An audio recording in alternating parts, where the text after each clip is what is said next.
et boxe one now. 9 prétendants, donc 9 participants pour aller trouver ce seul titre de champion d'Afrique pour ces 800 mètres. C'est le monsieur. Le peloton reste toujours complet. ሰላም እንደምን አላችሁ ውድ የስፖርት ቤተሰቦች እጅግ አስደሳች ዜና ከጋና አክራ ተሰምቷል። ኢትዮጵያ ሀገራችን በድርብ ወርቅ አጊጣለች። ይህን አነጋጋሪ ውጤት ተከትሎ አፍሪካን በአንደኝነት በቁንጮ እየመራችው ነው። ምዕራብ አፍሪካ፣ ሰሜን አፍሪካ፣ ምስራቅ አፍሪካ፣ መካከለኛው አፍሪካ ሁሉም ሀገራት ከኢትዮጵያ በታች ናቸው። እንኳን ደስ አለን፣ እንኳን ደስ አላችሁ። ኢትዮጵያዊነትና አትሌትነት እንዲህ ነው ስላስባለው ውጤትና ስለተገኘው የወርቅ ውጤት ተነግራችኋለሁ። ከዚህ በዘለለ ኢትዮጵያ ከዓለም ቁንጮ ላይ ስትቀመጥ ከበታች ያሉት ሀገራት እነማን ናቸው፣ ምን ያህል ስለኛ አስጊ ናቸው የሚለውን እንነግራችኋለን። ለወትሮ ተቀናቃኛችን የነበረችው ኬንያ አሁን ስንተኛ ደረጃ ላይ ነች የሚለውን እንሰማለን። በድጋሚ እንኳን ደስ አለን፣ እንኳን ደስ አላችሁ። ኮንግራቹሌሽንስ አትሌቶቻችን፣ ጀግኖቻችን እያላችሁ ድል ለኢትዮጵያ አትሌቶቻችን እያልን ጀግኖችን እና አበረታታቸው። ውድድሩ ገና ነው። እኔ ወደዚህ አስደሳች መረጃ አለፍኩኝ።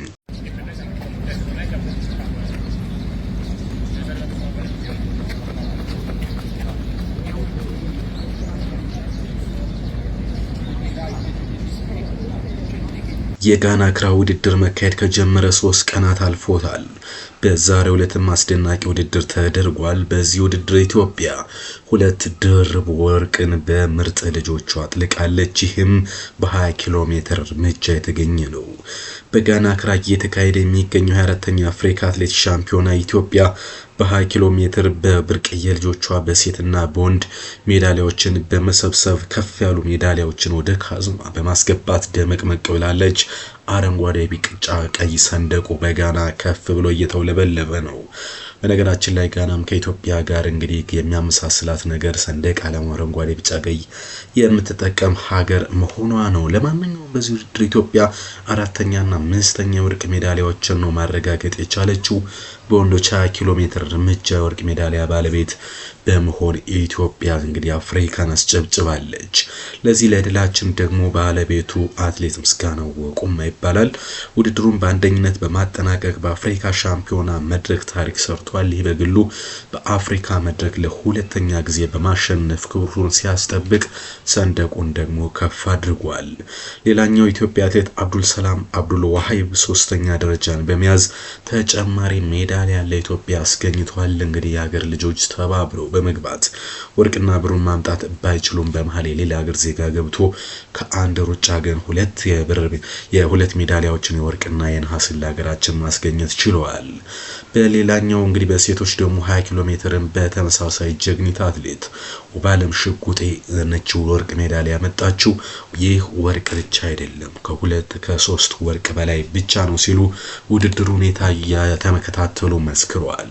ምክንያቱም ይህች አትሌት እጅግ ድንቅ ብቃትና ልዩ ችሎታ በማሳየት ከሌሎች አፍሪካ ተቀናቃኞች የርቃ በመግባት ይህንን ወርቅ አምጥታለችና ውባለም ሽጉጤ ድንቅ ብቃቷ ስላሳየች እናመሰግናለች እየተባለ ነው። ውድድሩን በቀዳሚነት አጠናቃ የወርቅ ሜዳሊያውን ባንገቷ ስታጠልቅ የኢትዮጵያ ሰንደቅ ተዋድቃ ኢትዮጵያ ከአፍሪካ ቁንጮ ላይ እንድትቀመጥ አስችሏል። ዛሬ በልዩ ሁኔታ እነዚህ አትሌቶች ወርቅ ሜዳሊያ ማምጣታቸውን ተከትሎ የኢትዮጵያ ስም በተለያየ ዓለም መገናኛ ብዙሃን ገኖ እየተሰማ ነው። ከዚህ በዘለለ ኢትዮጵያ ትናንትና ከትናንት ወዲያ ሌሎች ወርቆችን ማሰካቱን ተከትሎ ወደ ዓለም እንግና ይቅርታ ወደ አፍሪካ ቁንጮነት ተመልሳለች። ለመሆኑ እነማን ለዚህ ውጤቷ መሰረት ናቸው የሚሉትን አንስተን ደግሞ ስንተኛ ላይ ነን ያለውን የሚለውን እንገራችሁ።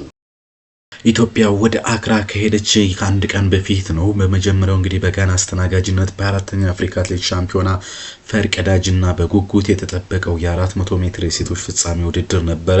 በወርቅ ሜዳሊያ ሀብላ የጀመረችው አትሌት አጃይብ አለዩ ደግሞ ድንቅ ብቃቷን በማሳየት አጃይብ በማሰኘት ለኢትዮጵያ ሰንደቋን ከፍ አድርጋለች። አትሌቷ ከመጀመሪያው ጀምሮ በነበራት ጠንካራ ፉክክርና በመጨረሻዎቹ 100 ሜትር አካባቢ ባሳየችው ድንቅና መብረቅ በመብረቃዊ ፍጥነት ተቀናቃኞቿን በመርታት የድሉ ባለቤት መሆኗ ይታወሳል። ይችን አትሌት ከዓመት በፊት አዲስ አበባ አግኝቻት ነበረ።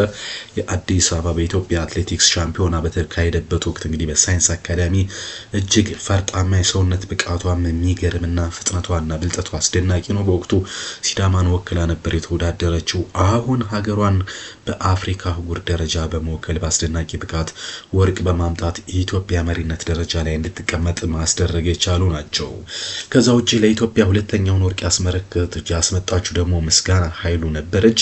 በአጃይባ ልዩ ከተገኘ የመጀመሪያ ወርቅ ሜዳሊያ በመቀጠል 800 ሜትር የሴቶች ፍጻሜው ውድድር አትሌት ምስጋና ኃይሉ ሁለተኛውን ወርቅ ነበር ለሀገራችን ያስገኘችው። ይህም ኢትዮጵያ እንግዲህ ከረጃጅም ርቀት 10,000 እና 5,000 በተለየ ሁኔታ በአስደናቂ ሁኔታ በ800 እና 400 ሜትር የወርቅ ሜዳሊያ ማስገኘት ችላለች። በተለይ የአጃይባ አልዩ ኢትዮጵያ በ400 ሜትር የወርቅ ሜዳሊያ ስታገኝ በታሪክ የመጀመሪያዋ እንደሆነ ሊታወቅ ይገባል። 800 ሜትር እንግዲህ ጽጌ ድጉማ ነበረች። ከዛም በዘለለ አሁን እንግዲህ በምስጋና ኃይሉ ሌላ የወርቅ ሜዳሊያን ማስገኘት ችላለች።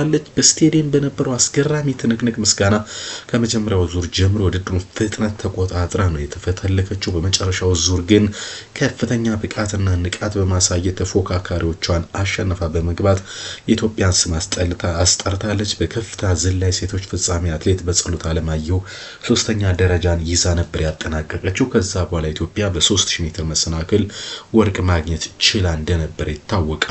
ገመቹ በተለይ በመጨረሻው ሜትሮች ላይ የነበሩትን መሰናክሎች በብቃት በመሻገር ፍጥነቱን በመጨመር እንደነበረ ይታወቃል። ከዛ ውጪ ግን እንግዲህ ሌሊቱን በተካሄደው የ10000 ሜትር ሴቶች ውድድር አልቀናንም። የወርቅና የብር ሜዳሊያ ማምጣት ባንችልም አሰፉ አብርሃ ለኢትዮጵያ የነሐስ ሜዳሊያ ያስገኝታለች። በርካቶች ግን ይሄ ነገር እየቆጫቸው ነው። ኢትዮጵያ የውድድር ከ10,000 ኖሮን ጨምሮ በተለያየ ሀገራት ተፎካካሪዎች አሉንና ነቃ ብለን ወጣቶች ላይ ልንሰራ ይገባል እያሉ ነው። የሆነው ሆኖ ኢትዮጵያ በጋናን ደምቃለች። ደረጃውን እየመራች ነው። እስኪ ስለ ደረጃ ዝርዝሩ ልንገራችሁ። ኢትዮጵያ የሆኑ ሰበር ዜና እስከሚሰማ ድረስ ከ3ኛ ደረጃ ላይ ነበር የምትገኘው። ደቡብ አፍሪካ ነበረች ውድድሩን የምትመራው፣ ግን የደረጃ ሰንጠረዡ ግልብጥብጥ ወጥቷል። ኢትዮጵያ በዚህ ውድድር 5 ወርቆችን በመያዝ እና 5 ነሐስ በመሰብሰብ 10 ሜዳሊያ በመያዝ ከአፍሪካ ቁንጮ ላይ ተቀምጣለች። ምንም አይነት ብር እስካሁን አላገኘችም። ከዛ ውጭ ግን ኮት ዲቮር ወይም አይቮሪ ኮስት እኛን ተከትላ 2ኛ ደረጃ ላይ ነው ያለችው።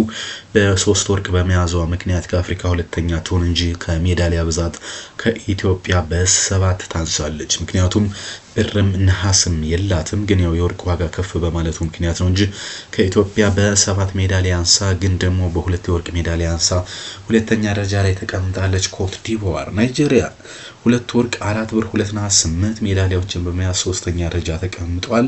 የምዕራብ አፍሪካ ሀገራት ትንሽ ጠንከር ብለው የታዩበት ውድድር ነው።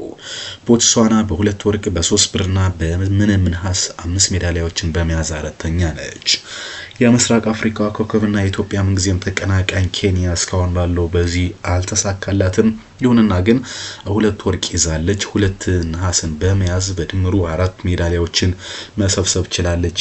5ኛ ደረጃ ላይ እንድትቀመጥ አድርጓታል። በኢትዮጵያና እሷ መካከል 4 ደረጃዎች አሉ። እስከ ቅርብ ጊዜ ደረጃውን በአንደኝነት ስትመራ የነበረው ደቡብ አፍሪካ ባንዴ ወደ 6ኛ መውረዷ አነጋጋሪ ሆኗል። ይህም እንግዲህ 2 ወርቅና 2 ነሐስ በድምሩ 4 ሜዳሊያ ያዛ ነው ይህን ውድድር እየመራች የምትገኘው። ከዛ በታች ሩዋንዳ በ1 ብርና በ1 ነሐስ በድምሩ በ2 ሜዳሊያ 7ኛ፣ ናሚቢያ 8ኛ፣ አልጄሪያ 9ኛ፣ ዚምባብዌ 10ኛ፣ ሞሮኮ 11ኛ፣ አዘጋጇ ሀገር ጋና 12ኛ ደረጃ ላይ ተቀምጠዋል። እስካሁን ድረስ እንግዲህ በድምሩ 16 ሀገራት ሜዳሊያ ውስጥ ዝርዝር ውስጥ ገብተዋል። ላይቤሪያ፣ ጅቡቲ፣ ጋቦን፣ ኒጀር ከዘረዘርኩላችሁ በተጨማሪ እዚህ ሜዳሊያ ውስጥ ገብተዋል 16 ሀገራት። ኢትዮጵያ ብቻዋን ግን 10 ሜዳሊያዎችን መሰብሰብ ችላለች። ከኢትዮጵያ በመቀጠል ናይጄሪያ 8 ሜዳሊያን ሰብስባለች። ወርቅ፣ ብር፣ ነሐስ የሚለውን ሳይዝ ማለት ነው። እናም እንግዲህ የኢትዮጵያ ተተኪዎችን እያሳየ የሚገኘው የውድድር እጅግ እየተደነቀ ብቃታቸውን እያሳየ ነው የሚገኘው። ከገና የሴቶችና ወንዶች የ5000 ሜትርን ጨምሮ ሌሎች ውድድሮች ይቀራሉ። አስደናቂው እየተባለና እያነጋገረ ነው የሚገኘው አንድ ወሳኝ ጉዳይ የኢትዮጵያ 5000 እና 10000 ሜትር ማራቶን የግሏ እንደነበረ ይታወቃል። የወንዶች 10000 ገና አልተደረገም። በሴቶች ግን በከፍተኛ ሁኔታ ተበልጠን የናስ ሜዳሊያ ይዘን አጠናቀቅናል። የአፍሪካ አትሌቲክስ ሻምፒዮና እንግዲህ ለዓለም አትሌቲክስ ሻምፒዮና ለኦሎምፒክም እንደማዘጋጃና አትሌቶች የሚወጡበት ልምድም የሚያገኙበት ውድድር እንደሆነ ይታወቃል። ኢትዮጵያ ምንም ቢሆን የዓለም ቁንጮ ላይ ብትቀመጥም ግን እኛ ደምቀን የምንጠራበትና የምንታወቅበት 5000 እና 10000 ሜትር እንዲመለስልን መስራት አለብን የሚለው ሐሳብ በስፋት ይነሳል። ክቡራትና ክቡራት የሁሉ ስፖርት ቤተሰቦች የሁሉ ስፖርት ነው ከ100 በላይ ሰብስክራይበሮች ያሉትና ኢትዮጵያን አትሌቲክስ በብቸኝነት የሚዘግብ የዩቲዩብ ቻናል ነው። አዳዲስ መረጃዎችን ከጋና አክራ ዘን እንመለሳለን። ያሁን አበቃው። ቻው ቻው። ድል ለኢትዮጵያ አትሌቶች።